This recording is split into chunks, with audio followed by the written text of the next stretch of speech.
করে টিপলে দাদু সারা পাবে, জোরে করে টিপলে দাদু ফেটে যাবে।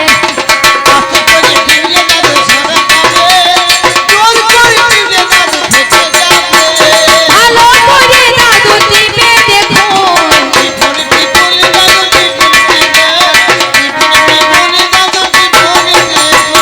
আমাকে তো সেকালে বুড়ি সাজিয়ে দেয়, কি ভালো লাগবে নাকি বলো?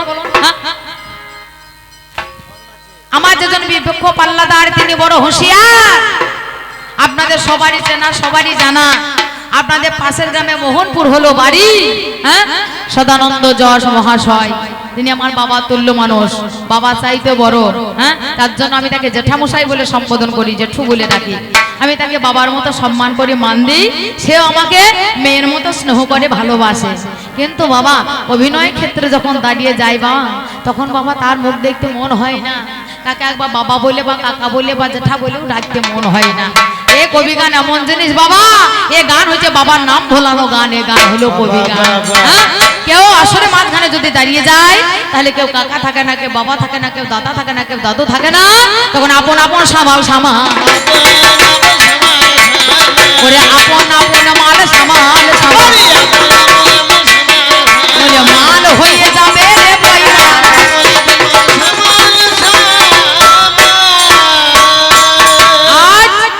আসর মাঝখানে আশয় বিষয় দিয়ে দিয়েছে, একদিকে একাল, একদিকে সেকাল, একদিকে অতীতকাল আর একদিকে বর্তমান কাল।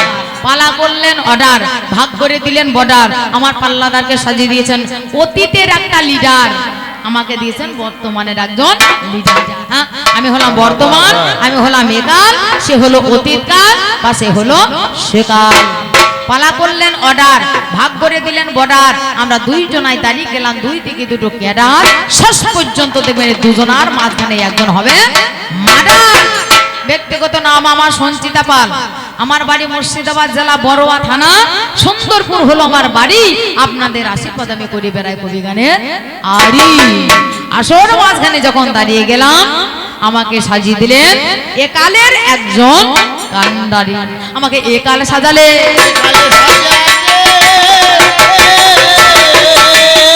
আমাকে বর্তমানে সাজালে, আমি আসরে মাঝে শুনতে পেলাম।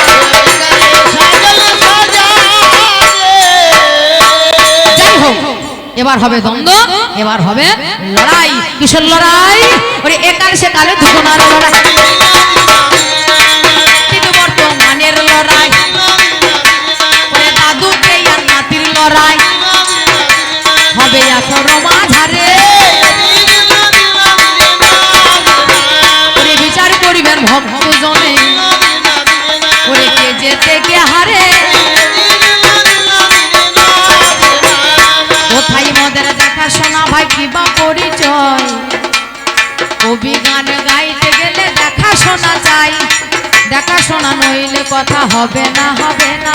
কোন জায়গাতে দেখাশোনা, কোথায় আলোচনা। এই কবি গান গাইতে একটা সম্পর্ক চাই, সেই সম্পর্ক লইয়ে দুজনার হবে আজ লড়াই। আমি হলাম একা,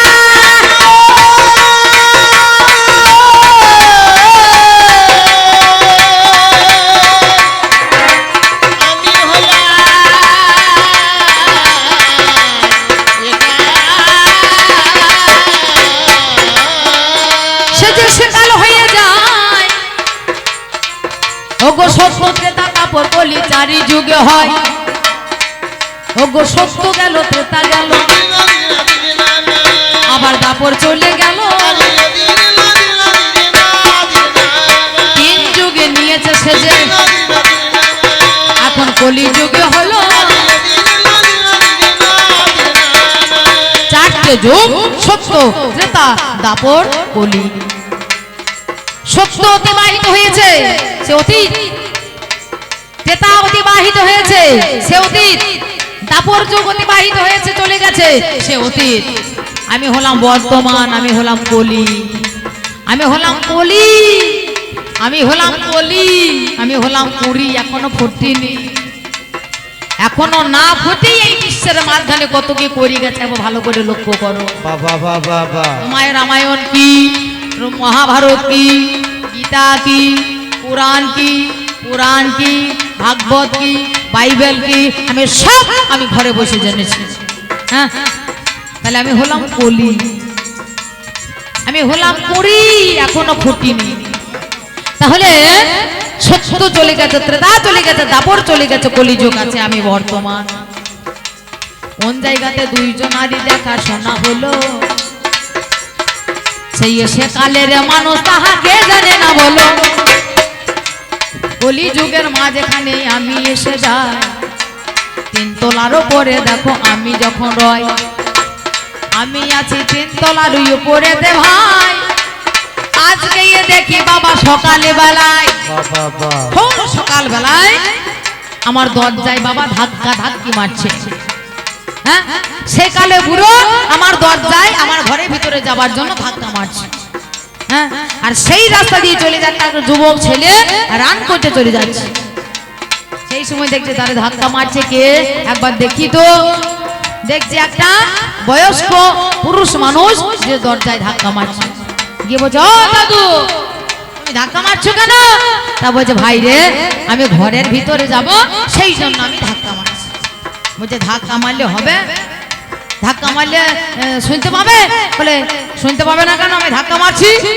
শোনো, ও তিন তলার উপরে আছে, চারিদিকে কাঁচ দিয়ে ঘেরা, ঘরের ভিতরে বনবন করে ফ্যান চলছে মাথার উপরে। তাহলে তোমার ধাক্কার আওয়াজ তার কান পর্যন্ত যাবে দাদু? হ্যাঁ, এখন ধাক্কা মারার যুগ চলে গিয়েছে, এখন হচ্ছে টিপা টিপির যুগ। হ্যাঁ, তুই কি বলছিস আমি তো বুঝতে পারছি না ভাই রে। হ্যাঁ, তখন ছেলেটা বলছে, শোনো, একটা টিপ মারবে আলো জ্বলবে, একটা টিপে ফ্যান চলবে, একটা টিপে সব বন্ধ হয়ে যাবে। এই যে টেপা টিপির খেলা। দাদু টেপো, কি টিপো? দেখতে পাচ্ছ না একটা বেল আছে, কলিং বেল, ওই দরজার ডান পাশে একটা কলিং বেল আছে, বেলটা টিপো। আর যেই না টিপবে সঙ্গে সঙ্গে ঘরের ভিতরে আওয়াজ হবে, ক্রিং ক্রিং ক্রিং করে আওয়াজ হবে। আর যেই না আওয়াজ হবে ভিতরের মানুষ জানতে পারবে বাইরে দরজায় কে এসেছে, আপনার আমি দরজা খুলে দেব। তা ঠিক, একবার টিপে দেখি, টিপি একবার টেপো, টিপছে বাবা আওয়াজ নাই। আওয়াজ তুমি পাবে, ওই ঘরের ভিতরে মানুষ সে আওয়াজ পাবে, তুমি কি করে আওয়াজ পাবে? টিপেই যাই টিপেই যাই টিপেই যাও, আওয়াজ কিন্তু পাই না। টিপতে টিপতে টিপতে জোরে ধাক্কা দিতে যাচ্ছে, এই দাদু আস্তে আস্তে করে, আস্তে করে টিপলে দাদু সারা পাবে, জোরে করে টিপলে দাদু ফেটে যাবে। আস্তে করে টিপলে দাদু সারা পাবে, জোর করে টিপলে দাদু ফেটে যাবে। ভালো করে দাদু টিপে দেখো,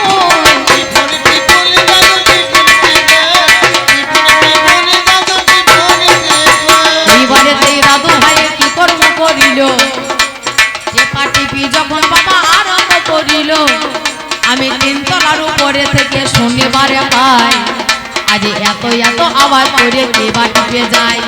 ওনা নারী এলো দেখো আমার দ্বারে হাই, এই বলিয়া আমি দেখো নিচে নেমে যাই। তিন তলা থেকে আমি নিচে নেমে এলাম, নিচে নেমে এসে আমি কি কর্ম করিলাম, তিন তলা থেকে আমি নিচে তলায় এলাম। কোনো সিঁড়ি বেয়ে নামার দরকার নাই। হ্যাঁ, এমন লিফটের ব্যবস্থা করে রেখে দিয়েছি, আমার জ নাম্বারে টিপবো, আমি তো জায়গা আবার পৌঁছে যাব। হ্যাঁ, এ হয়েছে সব টেপার খেলা। টিপে দিলাম, অবশ্যই উপর তলা থেকে আমার নিচে তলায় এসে আমি দরজাখানা খুলে দিলাম। ও বাবারে, দরজাখানা খুলে আমি কি দেখলাম জানো? ওই দরজাখানা খুলেই আমি দেখিবারে পাই গো,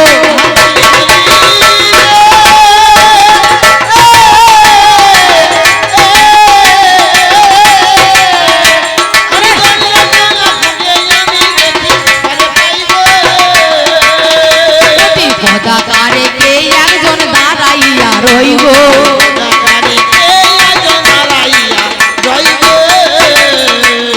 মাথা ভরা চুল, লাল ভালা দাড়ি, ছেঁড়া কাপড়, গায়ে চামড়া জড়ো জড়ো, তার দন্ত করে নর বড়,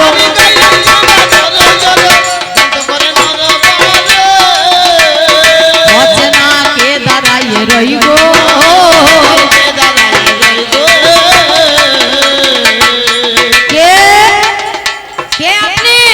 বলে ভাই আমি একটু জল দাও খাই। যত্ন করে নিয়ে গেলাম ঘরের ভিতরে, বসতে দিলাম সোফার উপরে। বাবা কোমর পর্যন্ত গেল ঢুকে। তা বলছে এটা তোদের কি বটে ভাই, আমাকে এই জায়গা থেকে তোলা না হলে আমার মাথাটা ভেঙে যাবে। এ তো বাবার জন্মেও দেখে নাই। হ্যাঁ, এ নাম কি? আমি বললাম এর নাম হচ্ছে সোফা, এতে বসে আরাম হয়। তা বলছে ভাই তোদের আরাম হয় আর আমার বেরাম হয়। হ্যাঁ, তুই এক কাজ কর, এই জায়গায় আমার বাবার জীবনে বসে নি তো কোনোদিন চোখেই দেখিনি। হ্যাঁ, তুই একটা মেঝেতে মাদুর পেতে থাকি, ওই জায়গায় আরাম করে হাত পা ছেড়ে দিয়ে বসে। হাত পা ছেড়ে দিয়ে বাবা বসলো, আরাম করে বসলো। হ্যাঁ, এরপর আমি জিজ্ঞাসা করলাম, জল দিলাম, মিষ্টি দিলাম, খাবার দিলাম, খেতে দিলাম। খাওয়ার পরে এবার আমি জিজ্ঞাসা করছি, হ্যাঁ আপনার বাড়ি কোথায়, কি আপনার পরিচয়? আমি তো এ দুনিয়ায় কোনোদিন দেখি নাই। তা বলছে ভাই আমি এ কালের লোক নয়, আমি হলাম সেই কালের লোক। কোন? সত্য তেতা দাপর কলি তিনি যুগে হলো, সত্য গেল তেতা গেল দাপর চলে গেল, সে কালে মানুষই আমি তোমারে জানা।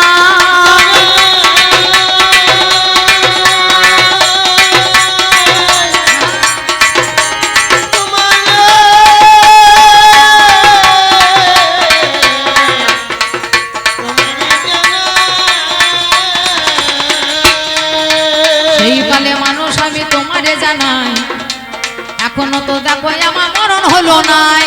হ্যাঁ, সে কালের লোক, সেই কালের লোক, সে অতীতের লোক বলে। হ্যাঁ, আমার যুগে রামায়ণ, আমার যুগে মহাভারত, আমার যুগে গীতা ভাগবত, আমি সেই কালের মানুষ।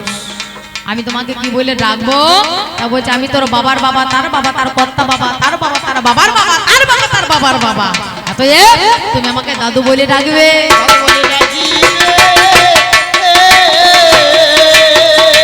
দাদু বলে ডাকবে, সম্পর্কটা মধুর হবে।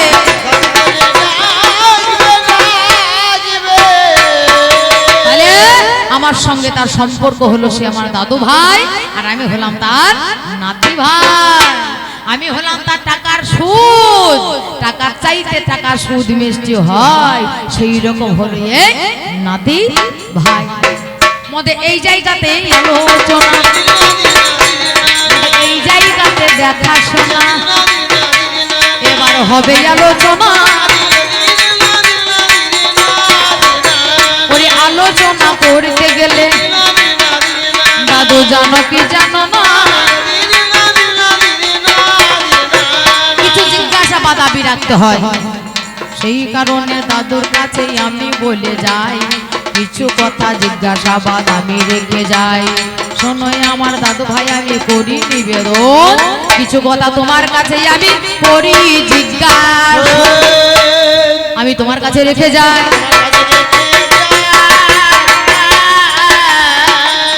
আমি তোমার কাছে কিছু জানিবার চাই।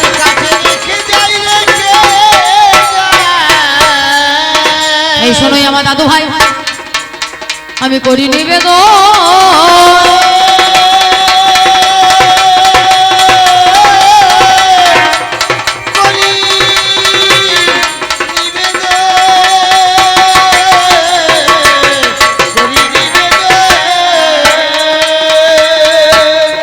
তোমার যুগ আর আমার যুগ অনেক আলাদা হলো গো এখন।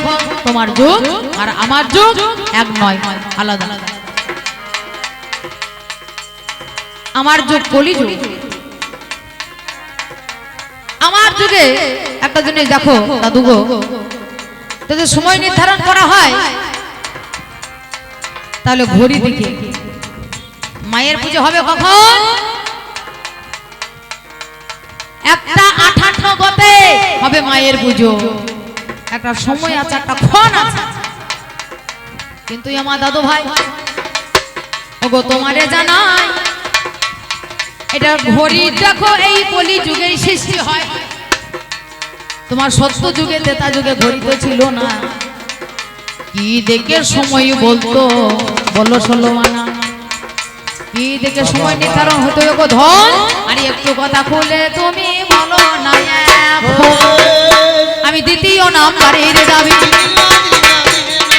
দ্বিতীয় নাম্বারের দাবি আমি তোমারে জানাই, আমি তোমায় বলে যাই। সত্য যুগের মাঝখানেতে মনসার জন্ম হয়, যার নামে মা মনসা ভেবে দেখা যায়। এই যে কলির যুগে কাঁচা দেবতা তারে দেখো কয়, কিন্তু সে কলির দেবতা তো নয়, কলি যুগে তার জন্ম হয়নি, তার জন্ম হচ্ছে সত্য যুগে। সে যে শিবের নন্দিনী,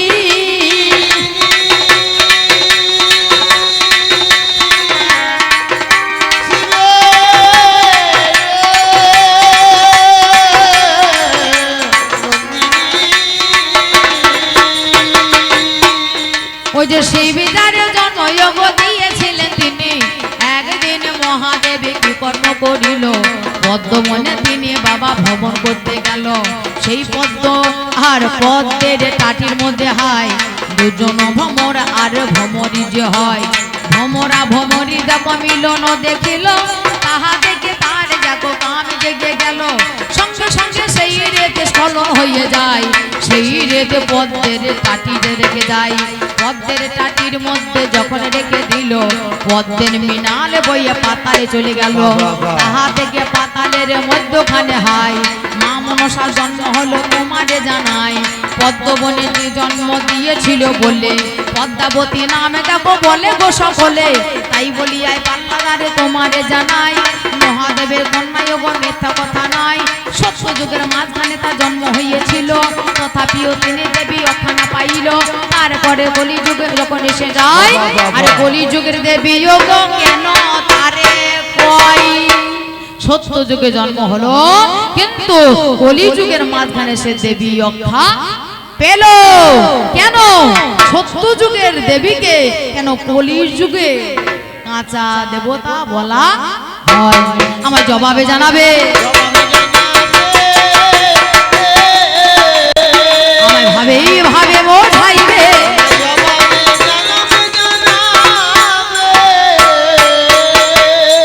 3 নম্বরের দাবি দাদু তোমারে জানা।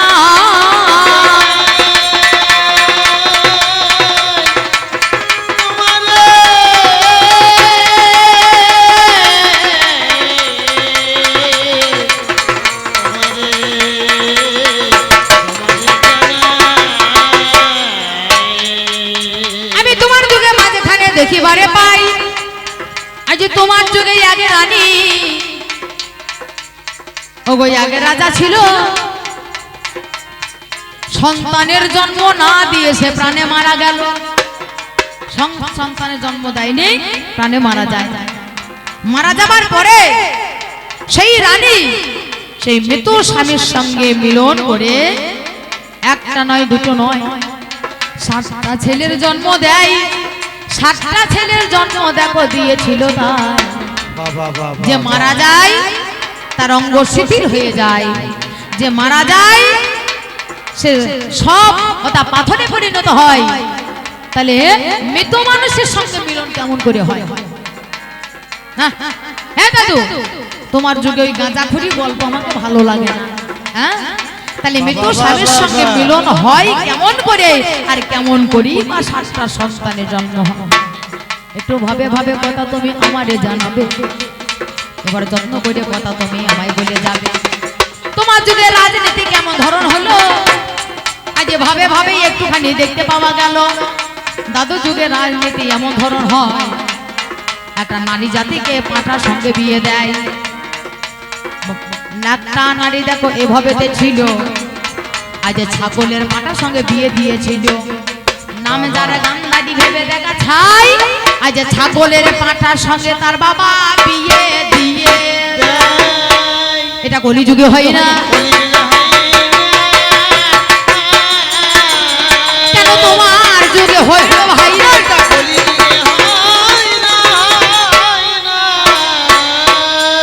কেমন ধরনের রাজনীতি দাদু ভাই? একটা মানবী একটা মানুষ, সে মানুষের সঙ্গে ছাগলের হয়, ছাগলের সঙ্গে ছাগলের, মোরগের সঙ্গে মুরগি, হাঁসার সঙ্গে হাসি, মানুষের সঙ্গে মানবী, তাই না? কিন্তু সেই মানবীর সঙ্গে একটা ছাগলের পাঁঠার মিলন হয় কি করে?